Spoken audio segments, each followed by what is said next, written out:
The late afternoon sunlight filtered through the open window of my sister's house, warming the floral wallpaper that hadn't changed since we were kids.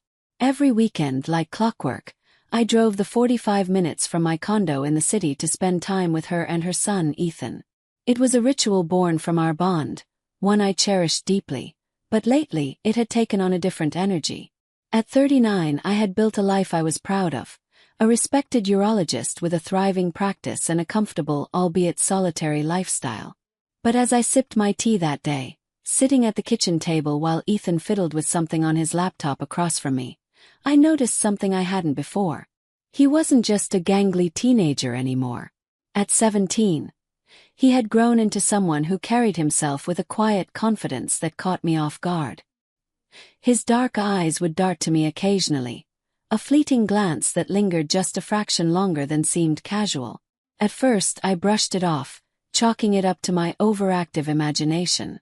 But week after week, I caught the same look, the same hesitant intensity that seemed to speak of questions unasked. I tried to ignore it. After all, he was my nephew. But there was a certain awkwardness in the air that hadn't been there before, a charged silence during our shared moments. As a doctor, I prided myself on my ability to read people. Patients often opened up to me about their deepest insecurities. But this was different. This was personal. The house was unusually quiet that Saturday afternoon. My sister had stepped out to run errands, leaving Ethan and me alone. I sat on the couch, flipping through a magazine, while he paced the room with restless energy, glancing at me occasionally as if he wanted to say something but couldn't quite find the words. "Is everything okay?" I finally asked, breaking the silence. He stopped mid-step, hesitated for a moment, and then took a deep breath. "I think something's wrong," he said, his voice low but steady. "When I pee, it hurts, like a sharp pain." The words hit me like a jolt of electricity. As a urologist, I'd heard countless complaints like this before, but coming from him, it felt different, closer, more personal. He looked embarrassed, his cheeks tinged with a faint blush, but his posture betrayed an unusual confidence. He wasn't just seeking reassurance. He was placing his trust in me. "Come here," I said gently, motioning for him to sit on the armchair across from me. "Tell me exactly what you're feeling." He described the symptoms: sharp pain, some discomfort afterward, and a strange sensation that was hard for him to articulate. My professional instincts kicked in, taking over the awkwardness that briefly threatened to creep in. "All right," I said, rising from my seat. "I'm going to do a quick examination. It might feel a bit strange, but it's important to figure out what's going on." He hesitated, his gaze locking with mine for a fraction longer than necessary, before nodding. I led him to the guest room for privacy and asked him to lie down on the bed. As I put on gloves and prepared, I noticed the faintest flicker of nervousness in his otherwise steady demeanor. "This is just a preliminary check," I reassured him. "If I think we need to look deeper, I'll bring you into the hospital, okay?" He nodded again, his lips pressed into a thin line, his breathing slightly uneven. Carefully, I examined the areas of concern, explaining each step to put him at ease. His responses were cooperative, though his quickened breath hinted at discomfort, or something more. "Does this hurt?" I asked as I gently pressed along his abdomen. He winced but shook his head. "Not really. Just a bit sensitive." When the examination was over, I sat beside him, removing the gloves and washing my hands in the adjacent bathroom. "It doesn't seem like anything serious right now," I said. "But I want you to come to my hospital on Monday so I can run more detailed tests. We'll do a urinalysis and maybe an ultrasound if needed. We need to rule out anything major, like an infection or stones." He sat up slowly, his confidence returning as he straightened his shirt. "Thanks," he said, his tone lighter. "I'll come. Just tell me when and where." There was something in the way he said it, a quiet assurance that made me pause. He wasn't avoiding the situation or downplaying it, as many teenage boys might. Instead, he faced it head-on, meeting my gaze with unwavering intensity. "You're handling this very well," I said, half smiling. Most guys your age would be freaking out. He shrugged, a faint smirk tugging at the corner of his lips. It's probably because it's you. I trust you. The way he said it, so direct and unguarded, sent a ripple of something unfamiliar through me. I quickly pushed the thought aside, reminding myself of my role and responsibility. Good. I'll text you the details, I said, standing to leave. Just make sure you stay hydrated and avoid anything that might irritate your bladder in the meantime. Like soda, he asked, rising as well. Exactly. No soda, no caffeine. He chuckled softly. Got it. Thanks, Auntie. I spent the rest of the afternoon replaying the interaction in my mind. His confidence, the trust he placed in me, and the way he carried himself. All of it lingered, stirring thoughts I couldn't quite name. It wasn't the first time I had noticed his self-assured demeanor, but this felt different. By Monday morning, Ethan arrived at my hospital right on time. He had texted me over the weekend, confirming the appointment without hesitation, which I found oddly endearing. Many of my younger patients needed constant reminders, often ghosting their appointments altogether. He waited in the lobby, his posture relaxed as if he owned the place. When I approached, clipboard in hand, he greeted me with a faint grin that carried that same quiet confidence. Ready? I asked, motioning for him to follow me. Let's do it, he replied, walking beside me with a casual ease. The detailed examination confirmed a minor infection. Nothing serious, thankfully. I prescribed antibiotics and explained the importance of finishing the full course. Throughout it all, he listened intently, nodding in agreement. I'm glad you came to me, I said as I handed him the prescription. Sometimes these things can get worse if they're ignored. Yeah, he said, meeting my gaze with that same disarming intensity. I knew you'd take care of it. There was a weight to his words that I couldn't ignore, a subtle shift in the air between us. As a professional, I had seen countless patients, dealt with their vulnerabilities, and offered them reassurance. But this was something else entirely. I felt it in the way he held my gaze a little longer than necessary, in the way his confidence seemed to linger just beneath the surface.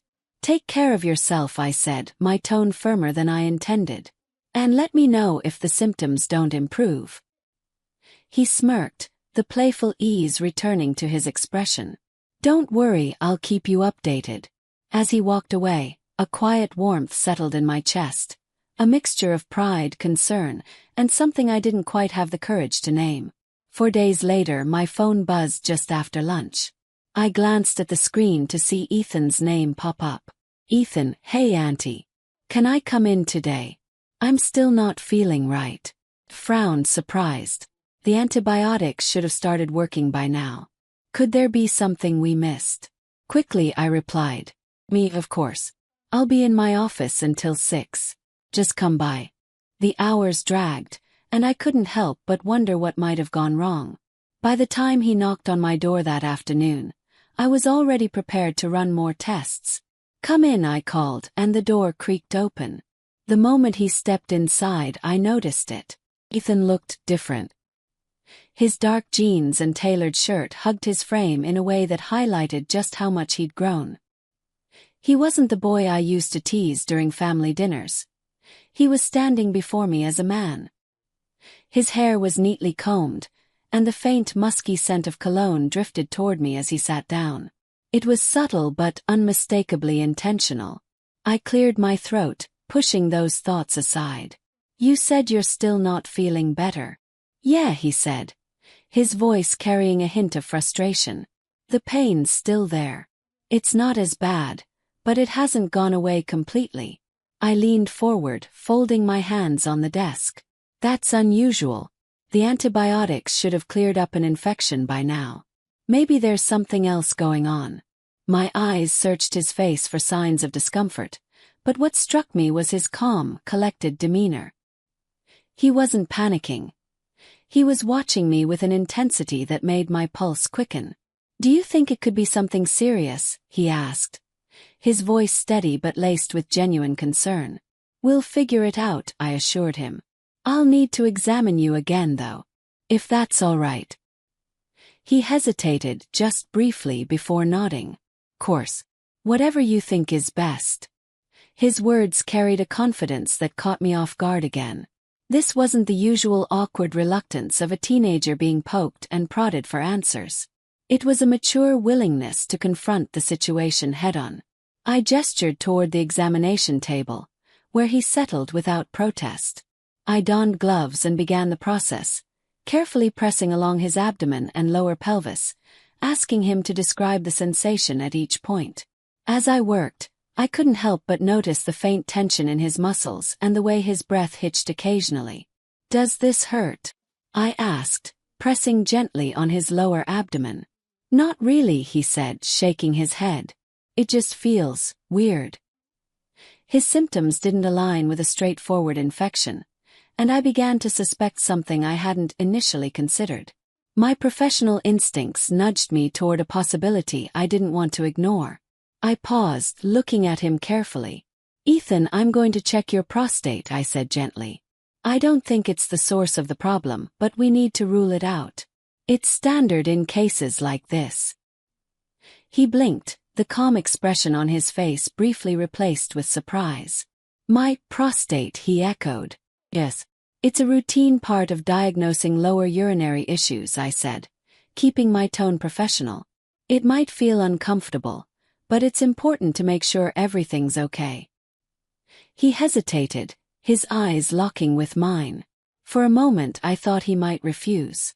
But then he nodded, his jaw tightening slightly. "'Kay. Let's do it."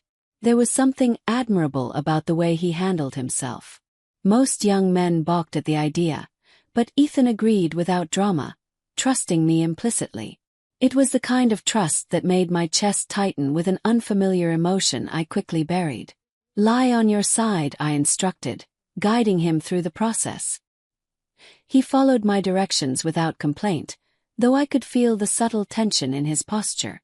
"Just take deep breaths and try to relax." I proceeded carefully, explaining each step to ensure he felt as comfortable as possible. "I'm checking for swelling, tenderness, or anything that feels abnormal," I said, my voice calm and measured. His breathing was shallow at first, but he steadied it with effort. "Is everything okay?" he asked, his voice softer now, almost vulnerable. "It's a little tender," I said, noting the slight resistance as I applied gentle pressure. "But nothing alarming. We'll follow up with some tests to confirm." When I finished, I stepped back, giving him space to readjust. "You handled that very well," I said as I removed my gloves and washed my hands. "Most patients hate that exam." Ethan chuckled softly, sitting up and running a hand through his hair. "Yeah, well, it helps that it's you." His words lingered in the air, and I found myself momentarily at a loss for a reply. Clearing my throat, I handed him a few tissues. "I'll write up some orders for a blood test and urinalysis. We'll do another ultrasound, just to be thorough." "Thanks, Auntie," he said, standing and buttoning his shirt with slow, deliberate movements. "I really appreciate this." "It's my job," I replied, smiling faintly. But deep down, I knew that wasn't entirely true. This went beyond duty or family.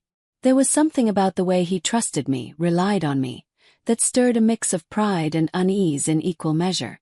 As he left my office, his confident stride and the faint scent of cologne lingering behind, I couldn't shake the feeling that this was just the beginning of something far more complex than I was ready to admit. When my sister called that Friday morning, her cheerful tone instantly set me on edge.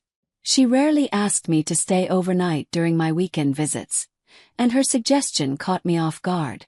"You should bring an overnight bag," she said casually. "Ethan's heating up the bathhouse this evening. It's been ages since you've stayed, and after the bath, it's best to stay warm, you know." I hesitated, my hand gripping the phone tighter.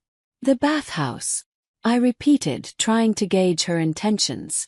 "Yes, he's been talking about it all week." "He said it'd be fun," she replied lightly, as if this were the most natural thing in the world. "Come on, Anna. It'll be nice." Something about her words stirred a strange nervousness in me. I had been coming here every weekend for months, but the prospect of spending the night, of being around Ethan for longer than a few hours, made my stomach twist. Still, I pushed the thoughts aside and agreed. By the time I arrived, the scent of wood smoke lingered in the crisp evening air.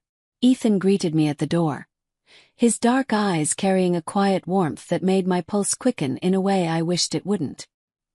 He had clearly been working.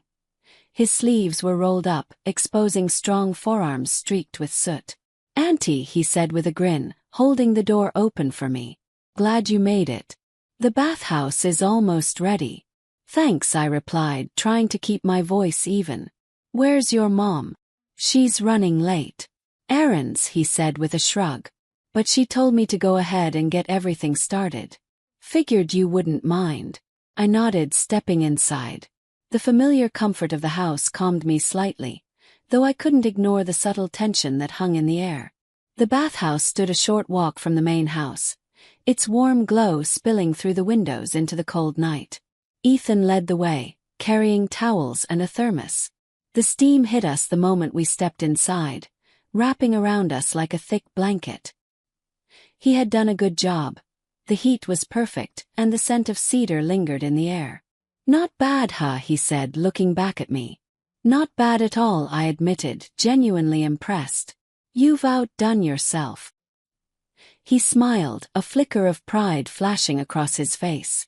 We settled onto the wooden benches, letting the warmth seep into our skin. I tried to relax, focusing on the rhythmic hiss of steam and the crackle of the fire in the corner. But every now and then I caught him watching me, his gaze lingering just a moment too long. "So," he said after a while, breaking the silence, "I've been meaning to ask. Is it normal for the pain to come back?" I blinked, turning to face him. "What pain?" "The same one you mentioned last week."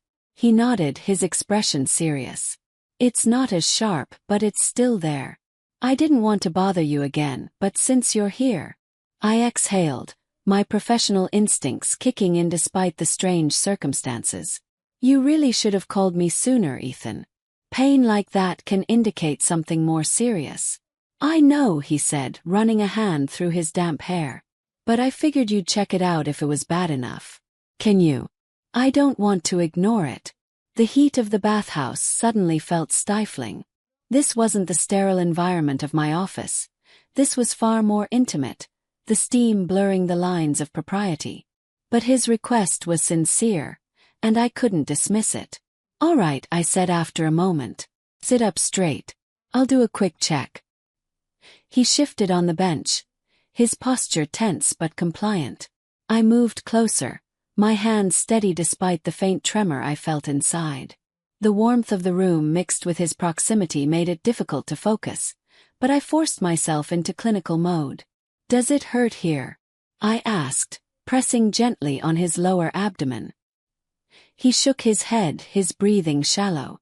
My fingers moved lower, tracing along the path of his discomfort, while I asked him to describe the sensation. He followed my instructions without hesitation, his gaze fixed on mine. "It's more like pressure now," he said softly, his voice carrying an edge I couldn't quite place. As I continued, it became clear that the problem hadn't fully resolved. The tension in his muscles and his descriptions pointed to lingering inflammation, possibly even prostatitis. My earlier suspicions about his prostate resurfaced. "Ethan," I said, my voice steady, "I might need to check your prostate again. I know it's not ideal to do this here, but we need to be sure." His jaw tightened for a moment, and I thought he might protest. But then he nodded, his eyes meeting mine with that same unwavering confidence. "If you think it's necessary." "It is," I replied, trying to ignore the heat rising in my face. "We'll make it quick." He adjusted himself on the bench, and I explained the process again, taking extra care to maintain my professionalism. The steam made everything feel closer, more personal, but I pushed those thoughts aside. As I completed the exam, I noted the same tenderness as before, confirming that the issue hadn't fully resolved. "You're doing great," I said, my voice soft but reassuring. "We'll get this sorted out." When it was over, he sat back with a sigh, his tension visibly easing. "Thanks, Auntie," he said, his tone lighter now. "I know it's weird to ask you, but..." I trust you. His words, so simple yet so loaded, lingered in the steamy air. As we sat there in silence, I couldn't help but feel the weight of the moment pressing down on me. The boundaries between us, once clear, now felt blurred in ways I couldn't quite define. The steam hung heavy in the air, curling around us like a cocoon of warmth. I reached for the towel draped over the bench, handing it to Ethan so he could wipe the sweat from his face. He took it with a faint smile, the lines of tension in his posture softening. "Thanks," he said, his voice quieter now, almost intimate. "Not just for this, but for everything." "It's no problem," I replied, keeping my tone as light as I could manage. "I'm just glad you told me instead of letting it get worse." He leaned back against the wooden wall, his gaze settling on me with an intensity one wasn't prepared for.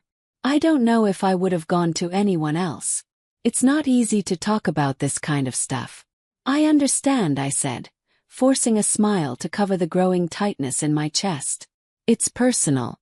But that's what I'm here for." For a moment he didn't respond. The sound of the crackling fire filled the space between us. Then, to my surprise, he leaned forward slightly, his dark eyes locking onto mine. "You don't just make it easier," he said, his voice low and deliberate. "You make it safe." The words struck something deep within me, a quiet acknowledgement of a bond that had grown stronger over the weeks. Before I could respond, he shifted closer, the distance between us shrinking. I froze, caught between the heat of the moment and the lingering rationality telling me to step back. And then it happened. Ethan leaned in, his movements slow enough to give me time to react, but I didn't. His lips brushed against mine, soft and tentative, carrying a gratitude that felt too deep to put into words. It wasn't hurried or demanding, just a quiet, heartfelt gesture that left me breathless. I pulled back, my heart racing as I searched his face for an explanation. His expression was open, vulnerable in a way that seemed to strip away all pretense. "I'm sorry," he said quickly, his voice trembling just slightly. "I didn't mean to. Ethan," I interrupted, my voice barely above a whisper. "What are you doing?" He sat back, running a hand through his damp hair, clearly struggling to find the right words. "I don't know," he admitted, a faint blush creeping up his neck. "Just felt right. I've been trying to figure out how to say it for weeks, and I guess I didn't know how else to show you." My mind raced, each thought tumbling over the next. This was Ethan, my nephew, my sister's son. And yet, there was no denying the connection that had been building between us, subtle but persistent, from the way he trusted me with his vulnerabilities to the quiet moments that seemed to linger longer than they should. "This isn't," I began, searching for the words to explain how complicated, how impossible this was. But the sincerity in his gaze stopped me short. "I know it's crazy," he said quickly, his voice firm despite the slight tremor beneath it. "I know what you're thinking. But I can't pretend I don't feel this. You've been there for me in ways no one else ever has. You don't just care about me, you see me. And I've never felt that with anyone else." "Ethan," I started again, but my voice faltered. The raw honesty in his words was disarming, leaving me unable to formulate the carefully constructed response I knew I should give. He stood abruptly, the towel falling to the bench beside him. "I'm sorry," he said again, his tone filled with a quiet resignation. "I shouldn't have done that. It's not fair to put you in this position." Before I could stop him, he moved toward the door, his shoulders tense as though bracing himself for my rejection. Something inside me twisted at the sight of him retreating, at the thought of this moment ending unresolved. "Ethan, wait," I said, my voice firmer now. He stopped, turning back to face me with an expression that was equal parts hope and uncertainty.